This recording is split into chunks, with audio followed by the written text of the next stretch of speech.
Okay, go ahead.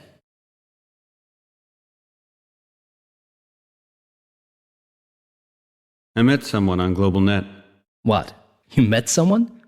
A woman? Yeah, her name is Christine. Oh, man. What do you mean with, oh man? It's weird, I know that myself. Do you mean, do you really think that this is right for you at the moment? I mean, Laura's not even been properly buried. I know that myself, Brian. But thank you for reminding me. Yeah, okay, but why are you doing this anyway? This whole virtual partnership crap is so totally dehumanized and... I know. It's only that way I feel less alone. Don't you understand that? But then, when the session ends, I'm thinking about Laura. And I could simply bang my head right into that monitor. Yeah, I understand. And don't exaggerate things. You're only making yourself even more unhappy. You feel guilty because of Laura, or you're hurting this Christine. But the person you're hurting the most is yourself.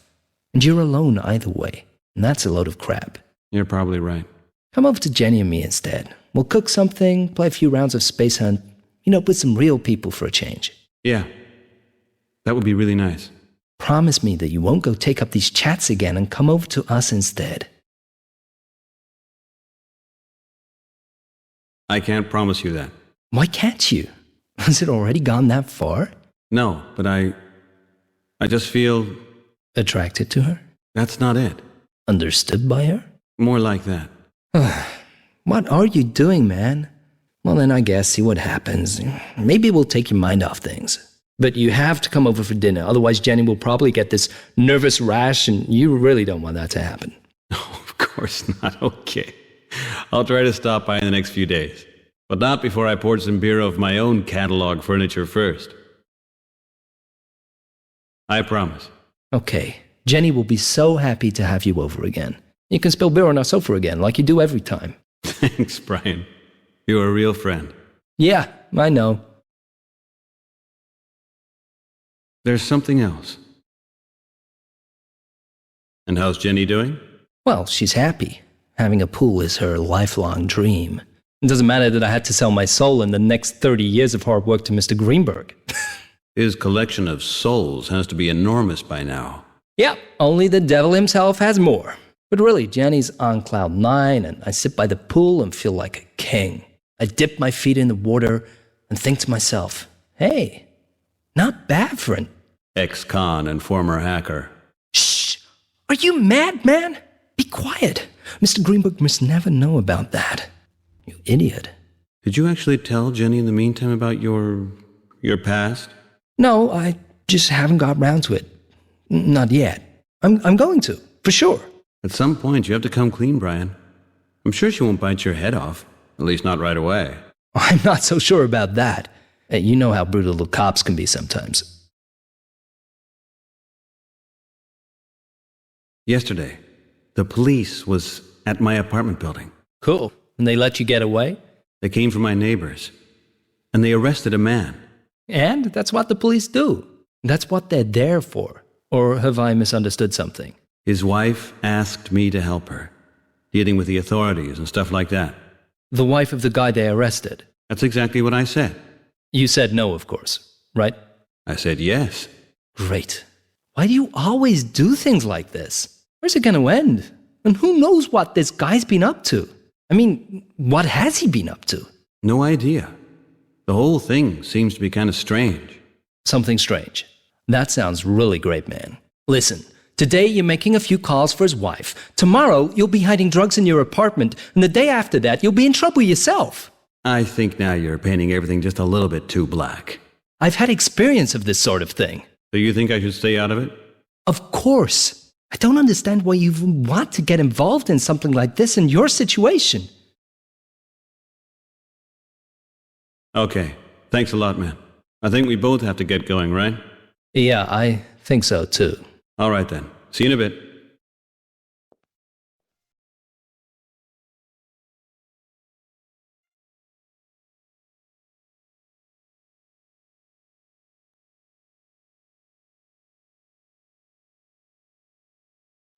Maybe it's just me, but this town looks miserably gray.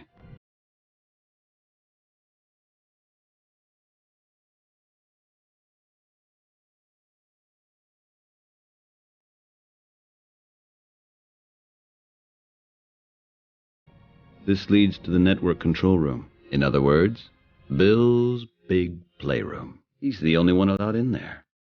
And nobody really knows exactly what he's doing in there.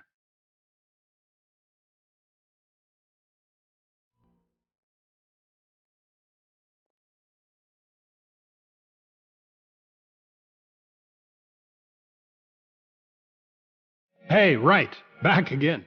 Good to have you back on board. Excuse that small problem with Claire. Bill will have to take a look at it again. Oh, that's okay, sir. I think I can manage now. Although the new password is not exactly easier to remember than the old one. So how you doing? Feel at home in your new apartment? Yes, sir. So far, everything's just fine. Thanks again for helping me out so much. I have to admit I was in pretty bad shape. Who wouldn't be? You really have been through a tough time. I know it's easier said than done, but you have to look to the future. Life goes on. I would just hate to lose a talented guy like you. So, welcome back. Let's get cracking and make some dough. Let's get busy. Mr. Greenberg, I would like to talk to you for a minute. I actually have an appointment just now, right? You know, the United Bank Trust budget. We really have a big thing going there. It won't keep you very long. Okay, what's up?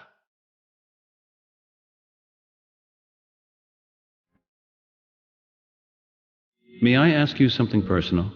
Of course. Go ahead.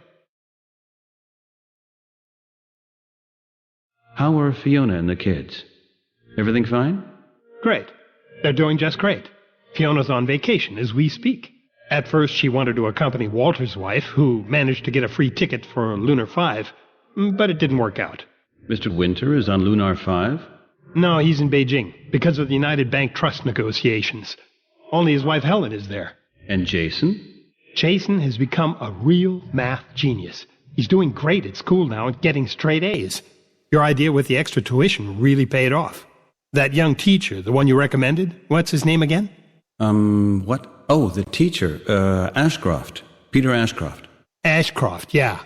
He's excellent. Even though I thought his hourly rate might be a bit too high, I have to admit he was worth every cent. Yeah. You know, I wasn't good in math at school myself. Only once we started learning finance mathematics did I start finding numbers interesting. Taxes, interest rates, the stuff one really needs in life. Get it? Yeah. Right. Are you even listening to me? What? Of course I do. Sure I do. Yeah? What did I just say?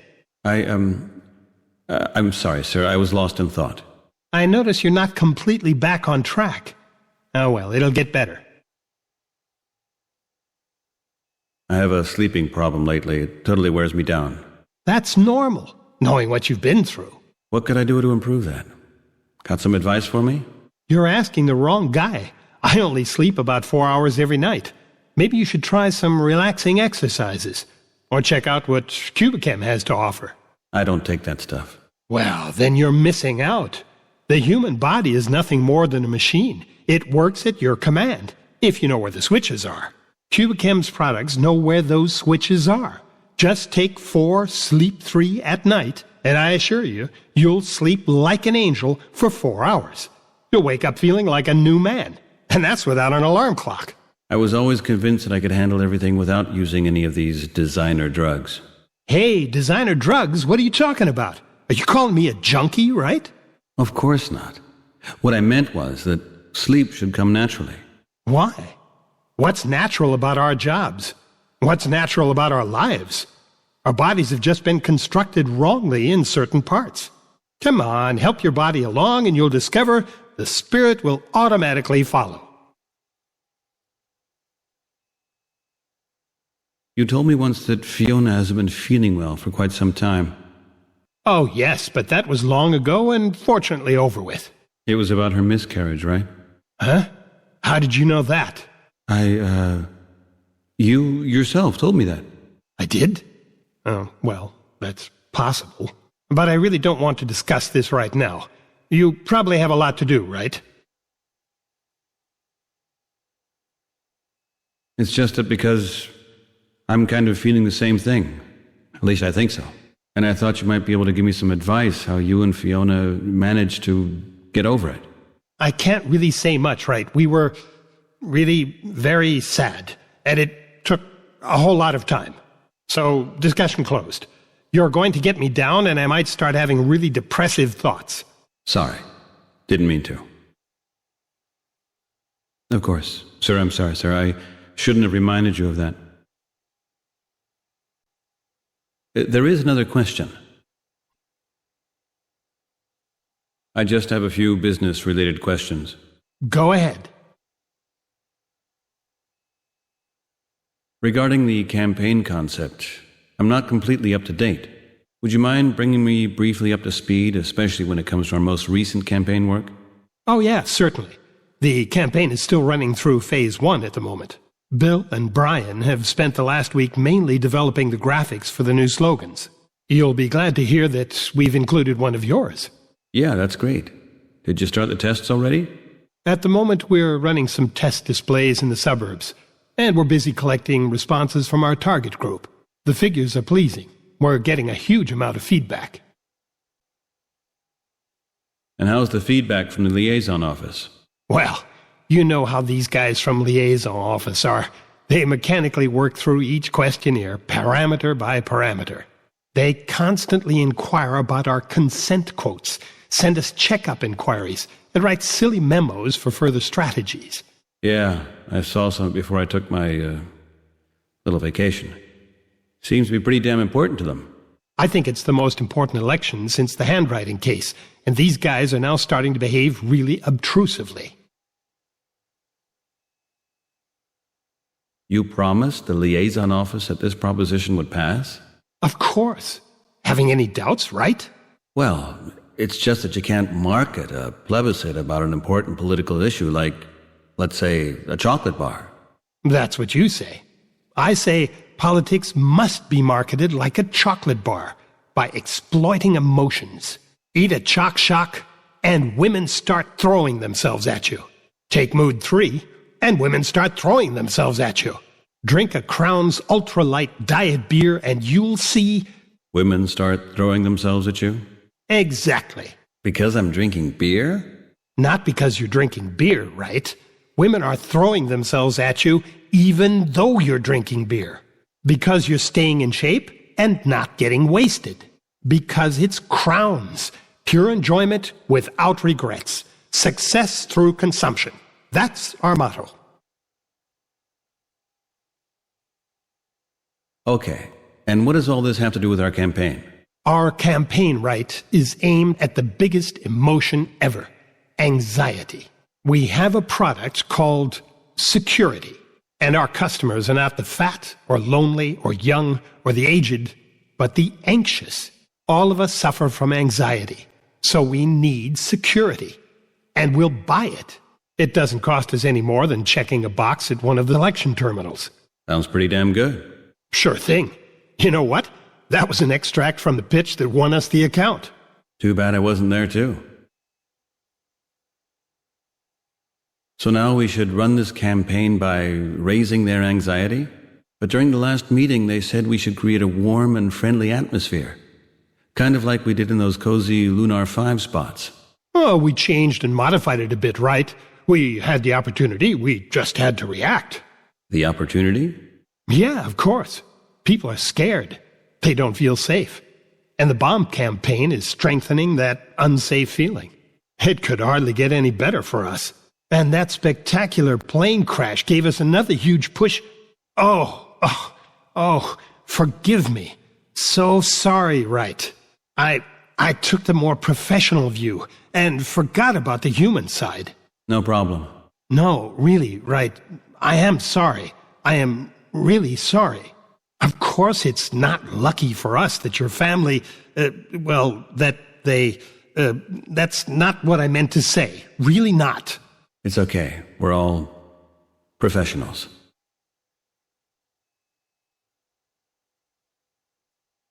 You know, I have a bad feeling about this campaign. Bad feeling?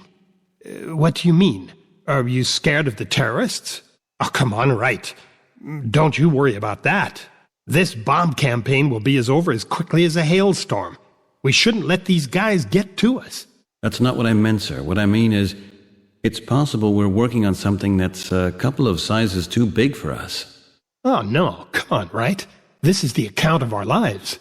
If we do a good job, we could get signed up as the department's communications agent for the next 10 years. That means enough work for you and job security for all at G&W. There is another question.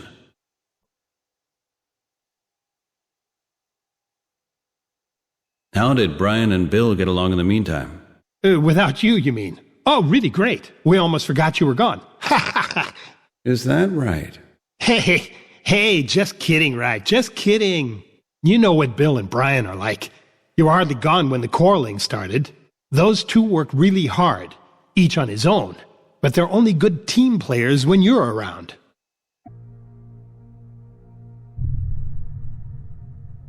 Mr. Greenberg, there's something else I would like to address about my job. I'm feeling somewhat uncomfortable about raising this issue already today, but... Please don't go asking me for a raise. Right. Don't do that to me. No. I'd like to have a few days off. A couple days off? You just been on vacation. Besides, you can't take off again. You just got back. Well, okay, I get it. You need more time. Time for yourself. That's one way to say it. I understand. But in the long run, I don't think this is going to do you any good. You need your job, your colleagues, to be kept busy. This brooding and doing nothing will only do you harm. It's not the first time I hear that, sir, and thank you for your compassion. But would it be possible anyway? I think Bill and Brian could do a few more days without me. Well, okay. Go and take a little more time off. Go and get your life back on track, and your apartment, of course. When am I going to see you again? Next Monday? No, that's out of the question. Monday is too late. Before this weekend, we have the first telescreen launch. I cannot spare you that long. Next Friday? Listen, let's say Thursday. The days you take will be considered unpaid vacation, and you can catch up on the lost hours next month. Sound okay to you? That sounds... okay. Thanks, Mr. Greenberg. Well, what are you waiting for? Get out of here. Dare I ask what you're going to be doing with the time? Okay then. I'll go and take care of my life. Deal with some official paperwork, buy some furniture, stuff like that. Didn't you take any stuff from your house along? I gave everything away. Are you out of your mind? What was that for? You really threw everything away? Yes, I felt like it. I didn't want to take so many memories with me. I get it. A very costly method to get rid of memories. There are situations when money is just not that important. I still got things to do. Thanks again, Mr. Greenberg.